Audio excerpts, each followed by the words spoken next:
꽃보다 더 아름다운 것이 있다고 하죠. 뭔 줄 아세요? 산에 가면 꽃보다 더 아름다운 것이 있대요. 뭔 줄 아세요? 왜 몰라요? 사람이 꽃보다 아름답다면서요. 산에 가보세요. 아름다운 사람들이 많이 와요.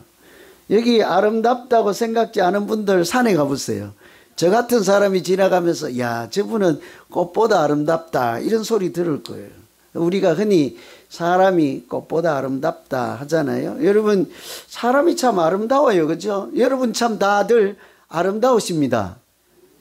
왜 웃으세요? 다들 자기 해당 안 되는 줄 아시나 봐요.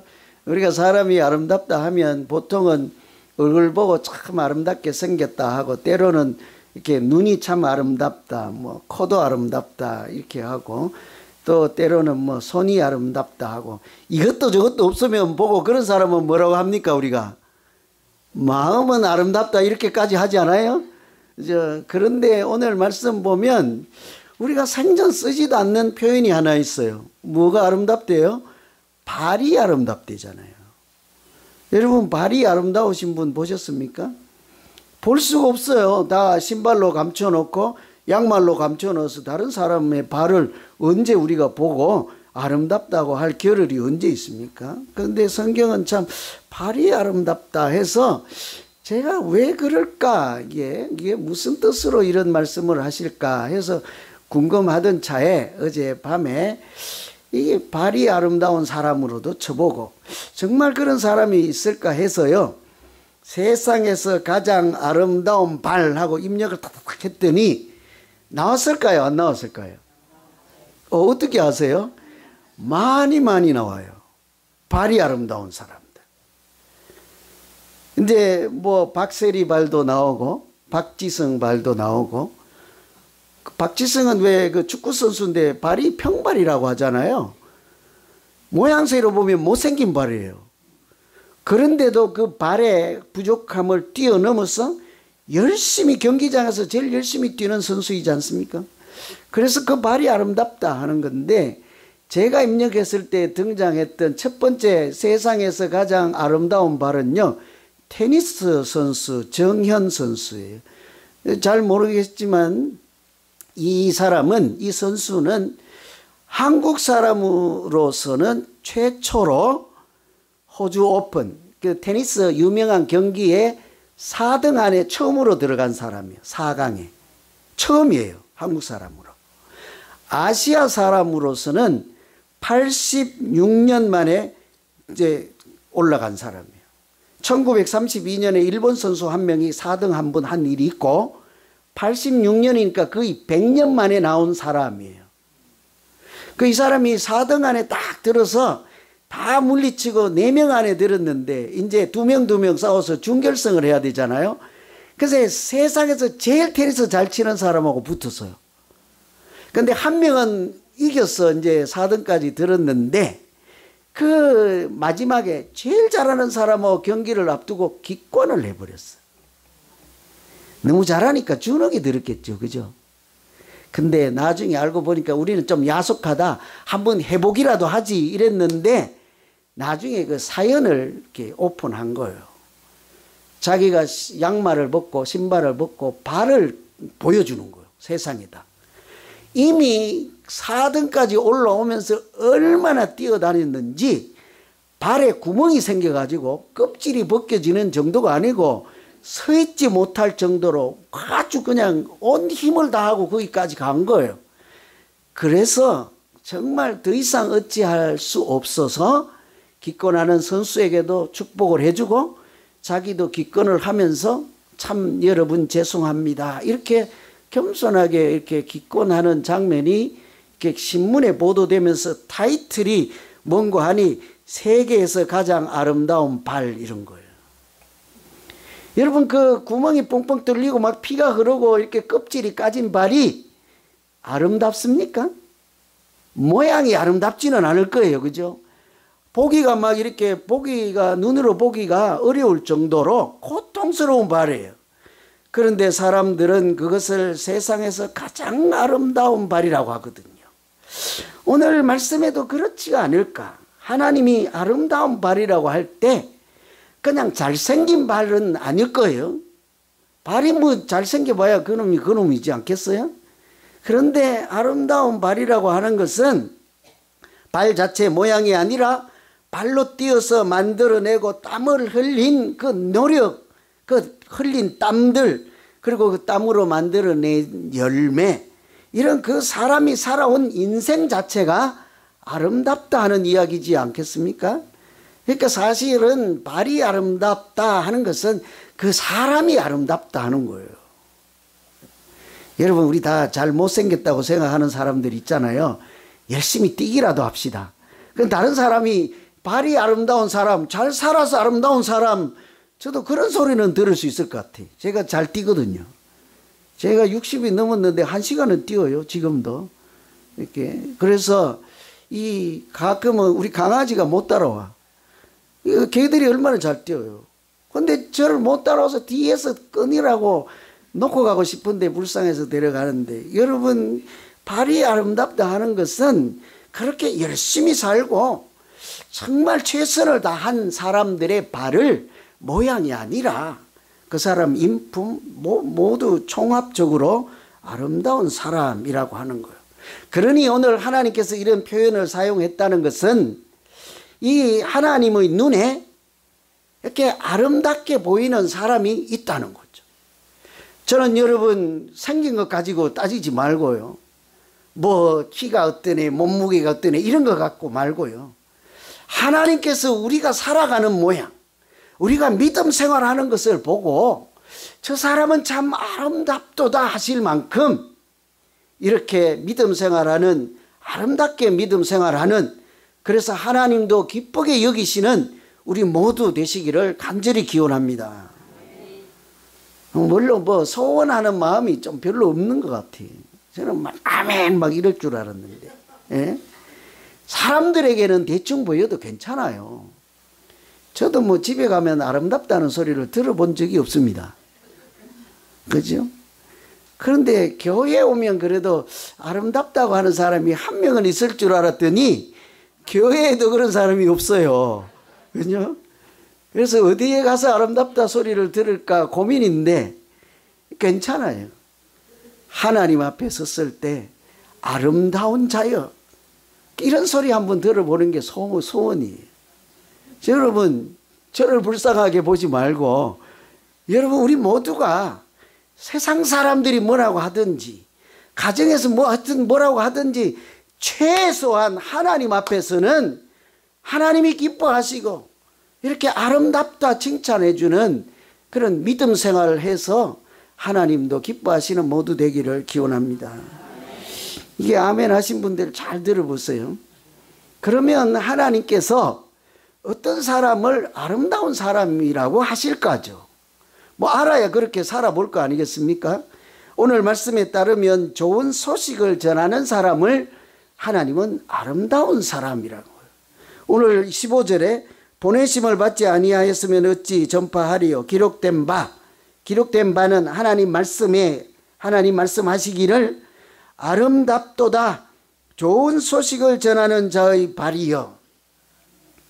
아름답도다 발이여 하니까 발이 아름답다는데, 제가 말씀드린 것처럼 발이 잘생겼다는 얘기가 아니라는 거잖아요. 그죠? 발로 열심히 뛰어서 하나님 나라를 열심히 세우고 하나님이 주신 말씀을 열심히 전파하고 복음을 전가한 이런 사람들을 하나님은 어때요? 아름다운 사람이다 라고 한다는 말씀이 있죠. 복음을 전하는 사람이 하나님 눈에는 아름답다는 거예요. 왜냐하면 그런 사람들을 애당초 누가 보냈습니까? 하나님이 보내시는 사람들을 복음을 전하는 하나님의 증거자라고 하잖아요. 사도들이라고 하잖아요. 하나님이 그런 사람들을 누군가에게 보내면 그 사람 혼자 갔다 오라고 가만두시고 구경만 하시겠습니까? 아니면 보내실 때마다 하나님이 능력을 주시고 은혜를 주시고 말씀을 주시고 뿐만 아니라 하나님께서 동행하셔서 복음을 전파하고 예수 이름으로 살아가는 믿음의 현장에서 하나님께서 큰 은혜를 나타내시고 그 자리에 함께 임재하시는 줄로 믿습니다. 그러니 세상 사람들이 보면 그 사람들이 아름다운 사람으로 보일 수밖에 없는 거예요. 예수 이름으로 살아가는 사람들, 어떤 모양이든지 간에 옷 잘 안 입고 이런 게 문제가 아닌 거예요. 그렇게 믿음 생활하고 살다 보면 누군가의 눈에는 참 아름답게 보여요. 저는 세상에 가장 좋고 아름답고 한번 친해지고 싶은 사람은요, 믿음 생활 잘 하는 사람이에요. 요란하지 않습니다. 아무 얘기도 하지 않습니다. 조용히 하나님 잘 믿는 사람이에요. 겉모양 아닙니다. 자기 내면에 하나님이 살아계셔서 하나님과 교통할 줄 알고, 그냥 우리가 보면 잘 몰라. 겉으로 보면 뭐 금방 표시 안 나요. 오래 옆에서 지켜보면 보이지 않는 골방에서도 기도하고, 자기가 뭐 일용할 양식을 먹을 때도 진솔하게 기도하고, 자녀들을 위해서도 늘 기도하고, 또 이웃 사람들을 사랑하고, 참 하나님이 주신 은혜가 충만한 이런 믿음 생활하는, 저한테 밥 사준 일이 없어요. 저한테 말을 걸어본 적도 없어요. 아는 척도 안 해요. 저는 그런 사람들이 굉장히 부러워요. 아주 존경해요. 제 인생에 그런 분들이 들어 계십니다. 그런 분들은 소리 없이 그 내공이 있다고 하잖아요, 흔히. 자기 안에, 인생 안에 자기 내면에 은혜가 충만했어요. 그렇게 얼굴로 다 드러나요. 그런 사람은 뭐를 주장하지 않습니다. 뭐라고 하지 않습니다. 제가 100번 틀려도 목사님 그거 틀렸습니다, 이런 소리 한 번 하지 않습니다. 그런데 제가 목사임에도 불구하고 그분은 집사여도 제가 허리가 굽어지는 분들이 계세요. 그런 사람을 저도 그렇게 부럽고 존경하는데, 하나님인들 그런 사람을 아름다운 사람이라고 하지 않겠어요? 그런데 하필 하나님은 그런 사람들 발이 아름답도다 감탄문이잖아요. 그죠? 아름답도다 발이여잖아요. 어떻게 해서 발을 썼을까 찾아보니까 이 표현은, 이 말씀은 원래 구약성경 이사야서에 있는 말씀이에요. 그 하나님의 백성들, 이스라엘 사람들이 하나님께 불순종하고 하나님께서 책망하고 심판하여서 나라를 오늘날 미국 같은 바벨론이라는 대제국에 망하게 하잖아요. 그리고 사람들 다 포로로 잡혀가고 나라가 쑥대밭이 되었어요. 그것도 하나님이 지키시고 하나님이 인도하신다는 나라 백성들이 그냥 완전히 망한 꼴이 됐어요. 망해버렸어요. 사람들이 다 웃을 처지가 된 거죠. 그런데 하나님께서 전령을 보내서요, 하나님 말씀을 전해주는 사람을 보내서 이렇게 얘기하는 거예요. 지금은 망했지만 반드시 해방의 날이 올 것이니라.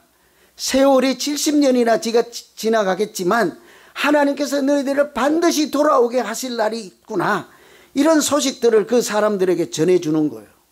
망했다고 주저앉아 있지 말고, 낙심하고 포기하지 말고, 하나님께서 언젠가는 구원하실 날을 소망에 삼고, 지금은 대제국이 그 나라를 통치하지만 하나님께서 이 나라를 불쌍해서 친히 통치하신다 하는 소식을 전하는 발이요, 참으로 아름답도다 그러는 거예요. 구원의 소식을 전하는 발이, 그 사람이 아름다운 사람이라는 거예요. 여러분, 우리도 가끔 좋은 소식을 전해주는 사람이 있고, 만나기만 하면 이상한 소리 해대는 사람들 있잖아요. 우리 제가 잘하는 거 한번 해볼래요? 좋은 소식을 전하는 사람 만나고 싶다 1번. 하면 불평하고 이런 소리 하는 사람을 만나고 싶다 2번. 몇 번 할래요? 하여튼 2번 하는 사람 없을 거예요. 그죠? 저도 좋은 소식을 전하는 사람들이 있어요. 좋은 소식 있으면 밤중이든 어떻게 했는데, 이 옛날에도 우리 시골에 살 때 참 아름다운 풍경에서 살았잖아요. 그때는 전부 농사 일하고 이렇게 바쁘고 학교 다니고 이럴 때 바쁠 때 소식을 전하는 자전거 탄 아저씨 있었어요. 누구예요? 우체부 있잖아요. 우체부. 그 사람이 어느 이제 편지를 들고든 소포를 들고든지 어느 가정으로 들어가면 그게 왜 그렇게 부럽죠? 저 집에 무슨 좋은 소식이 있을까 하고, 그러다가 멀리 지켜만 보고 있는데 그 아저씨가 와서 우리 집으로 쑥 들어오면 그때는 어때요? 표정이 확 달라지지 않습니까? 서울에 가 있는 형님의 편지라든지 누나의 편지라든지 또 뭐 친척의 편지라든지 좋은 소식을 우리 집으로 들고 올 때 그 기쁨은 말할 수 없었잖아요. 이 하나님도 많은 사람들을 보내시고 하나님의 소식 말씀을 전하는 사람들을 선지자라고 그러잖아요. 보냄받은 사람들이라고 그래서 사도라고 하잖아요. 그런 사람들을 지금까지 우리에게 수도 없이 보내서 기쁜 소식을 우리에게 보내주신 줄로 믿습니다. 그 소식을 듣고 그 말씀을 듣고 예수 그리스도를 영접하여서 오늘날 우리가 이렇게 믿음 생활하는 것이지 않겠습니까? 우리가 알지 못하는 사회에도 많은 사람들을 보내주셨어요. 지금 돌이켜보면 제 인생의 굽이굽이마다요 얼마나 많은 사람을 보내서 이같이 고지식하고 무식하고 이게 못난 사람을 이 머리를 그냥 개조를 시켜서 눈을 뜨게 해서 하나님을 만나게 하시고 이렇게 세상에 속한 사람이 아닌 하나님 나라에 속한 사람으로 살고 하신 그 크신 은혜는요 말로 다 못한 거예요. 제가 고등학교 미션 스쿨을 나와가지고 오늘 부흥회도 아닌데 원고하고 달리 가는데 난 몰라요. 난 점심을 어떻게 할지. 고등학교 때 대강당에 전교생이 모여서 일주일에 한 번씩 예배를 드리는데 연세대 교수 같아요. 제가 커서 그분이 얼마나 고마운지 이름을 찾아보고 하는데 그분 같아요. 제가 이름도 아는데 그분은 자기 가정이 아버지께서 이제 술도 잡수시고 막 그래서 가정 폭력도 하시고 그래서 자기가 그것을 어떻게 해보려고 어린 학생이 안 돼서 그래서는 안 되죠. 따라서 해도 안 되고 입에 담아서도 안 됩니다. 그렇게 자기 손가락 한마디를 잘라버린 거예요. 아버지 앞에서. 이렇게 살지 말자 이제 우리 가정이. 그래서 이제 하나님의 인도하심을 받고 유명한 교수님도 되시고 부흥사가 돼서 이 그날 전하는 그 말씀이 강당에서 전부 이렇게 마룻바닥에서 앉았었는데 얼마나 큰 은혜를 받았는지 몰라요. 잊을 수가 없어요. 그런 많은 분들을 보내고 또 보내고 그래서 이 딱딱한 마음을 갈아엎어서 저 같은 못난 사람도 저같이 허물 많고 부족함이 많음에도 하나님의 은혜로 마음을 갈아엎으시고 새 마음 주셔서 하나님의 소식을 듣게 하시고 그 앞에 굴복하게 하시고 오늘 영의 사람으로 살아가게 하신 줄로 믿습니다. 이런 은혜를 이렇게 하나님이 이렇게 모든 사람들이 들을 수 있도록 어떻게 하신다는 거예요. 그런 사람들을 이 순간에도 수도 없이 보낸다고요. 전하는 자가 없으면 어떻게 듣겠습니까? 듣지 아니하면 믿음은 들음에서 난다 하는데 전하는 자가 없으면 어떻게 듣고 좋은 소식, 예수 그리스도의 소식, 천국에 대한 이야기, 성경에 대한 이야기를 어떻게 듣겠냐고요. 그래서 이제는요 우리 차례입니다. 하나님이 수도 없는 믿음의 선조들, 선교사님들을 바다 건너서도 보내주시고 했지만 이제는 우리에게 이제는 우리 차례라고 말씀하시는 거예요. 저는 우리가 안일하게 이 자리에만 앉아있지 아니하고 내 안일만 생각하는 믿음 생활이 아니라 하나님께서 마치 선지자처럼 사도처럼 세상으로 보내서 하나님의 소식, 좋은 소식, 예수는 그리스도라 하는 소식을 우리 손에 쥐어주실 때 말씀 받은 자로서 우리를 불러주실 때 담대히 나아가서 실험하는 가정, 상한 심령자들을 구원하셔서 그 가정에도 하나님 나라가 임하고 우리도 우리의 눈으로 직접 하나님께서 역사하시는 믿음의 현장에서 복 있는 믿음 생활하는 모두 되시기를 간절히 기원합니다. 하나님 눈에 아름다운 사람은 말씀을 듣고 순종하는 사람입니다. 이게 세상 사람들이 많은 선지자를 보내줘도 이렇게 저도 천신만고 끝에 이렇게 믿음 생활을 하게 됐잖아요. 제가 목사된 이유가 딱 한 가지입니다. 제가 믿음 생활하는 것이 그렇게 어려웠어요. 보이지 않는 하나님을 알게 되는 것이 impossible, 불가능해. 그럼에도 불구하고 제가 하고 보니, 제가 은혜를 받고 보니 세상 사람들을 돕는 것 중에 가장 큰 도움, 아름다운 도움은 그 사람이 믿음 생활하게 하는 것이라 하는 깨달음을 하나님이 저에게 준 거예요. 제가 여기 가서 집도 지어줄 수 있고 여러 가지로도 뭐 공부도 가르쳐 줄 수 있고 여러 가지로 돕는 사람으로 살 수 있겠지만 세상에서 가장 귀한 도움이 뭘까? 사람들이 하나님을 알고 믿음 생활하는 길에, 아니면 그냥 제가 살아있는 100년이라고 치고 100년 동안 딱 한 명만이라도 내가 알고 내가 만나고 지금도 살아계신 하나님을 증거하고 그 사람이 그렇게 믿음 생활할 수 있도록 도와줄 수만 있다면 내가 이 길을 가게 해 주십시오. 이게 제 기도였거든요. 여러분, 아무리 그렇게 해도 그 말씀을 증거하고 전해주는 사람이 많아도요, 들려도요, 들었어도요, 어떻게 안 하면 소용없습니까? 순종하지 않으면 소용없는 거예요. 아무리 백날 그냥 수백 명을 통해서 예수 이름을 전해 들어도 교회 가지 않으면 소용없는 거예요. 세상 속에 섞여가지고 그들 같은 사고방식으로 살고자 하면 소용없는 거예요. 그러나 지금이라도 하나님 말씀으로 우리가 예수를 증거하고 전파할 때마다 주 예수를 믿으라, 그리하면 너와 내 집이 구원을 얻으리라 하는 말씀으로 그냥 흘러가는 소리로 듣지 않고 생명 있고 살아있는 하나님의 말씀으로 듣기와 하면, 하나님께서 은혜를 주셔서 순종하게만 하면 그 가정이 달라지고 그 영혼이 하나님 앞에서 아름다운 사람으로 살아가게 될 줄로 믿습니다.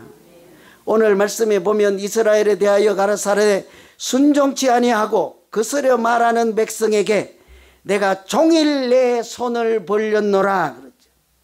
이사야 선지자가 보니 하나님의 자녀라고 하는 이스라엘 사람들이 말씀은 듣고 성경은 들고 다니고 머리에 모자는 쓰고 이렇게 할례는 받았어도 그 마음들이 어때요? 순종치 아니하고 거스려 말한다 하잖아요. 하나님을 대적하며 말한다. 그런 사람들에게 이사야 선지자가 어떻게 했대요? 내 손을 벌렸노라. 여러분, 이것이 하나님의 마음이지 않겠습니까? 우리가 아무리 말씀을 듣고 교회를 다니고 하더라도 하나님 말씀에 굴복하지 않고 내 사고방식대로 생각하고 내가 그냥 내 자신 인생의 왕노릇하고 내가 살아있는 공동체에도 왕노릇하고 하나님 없는 그런 껍데기 신앙이 아니고 하나님 앞에 굴복해서 그 말씀의 한마디 한마디에 순종해서 주님 앞에 나아갈 때 그렇게 살아갈 수 있도록 잘 안 되니까 하나님께서 우리를 불쌍히 여기시고 어떻게 한대요? 내가 거역하는 사람들 앞에 내 손을 벌렸노라 하죠. 하나님이 우리같이 불쌍하고 죄 많은 죄인 중에 개수라도 하나님은 너는 안 돼 하지 않고 어떻게 하신대요? 그때마다 또 한 번 참고 손을 벌리시고 또 한 번 참고 오므리고 있던 손을 내뻗치시고요. 이게 손을 벌렸다고 하는 것이 원어로 엑세페타사예요. 우리 여러분 사람들을 만나고 물에 빠진 사람 있으면요, 물가에 가가지고 나오세요 이렇게 하세요? 안 돼요. 덮어놓고 아무 얘기 안 해도 손을 뻗쳐서 그 사람 손을 잡아주십니까?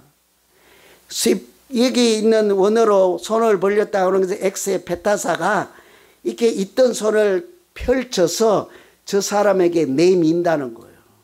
하나님이 보이지 않는 하나님의 손을 수도 없이 우리가 모른다고 불손하고 교만하고 하나님을 거역하고 하나님 없다 하고 하나님 미워요 하고 하나님 나만 왜 미워해야 할 때마다 하나님은 우리처럼 하시지 않고 사랑의 손을 내밀고 인내의 손을 내밀고 은총의 손을 내밀어서 마치 물에 빠져서 생명이 꺼져가는 우리를 건져주심으로 오늘 우리가 이렇게 믿음 생활하며 감사로 하나님께 경배하는 자로 살아가게 된 줄로 믿습니다.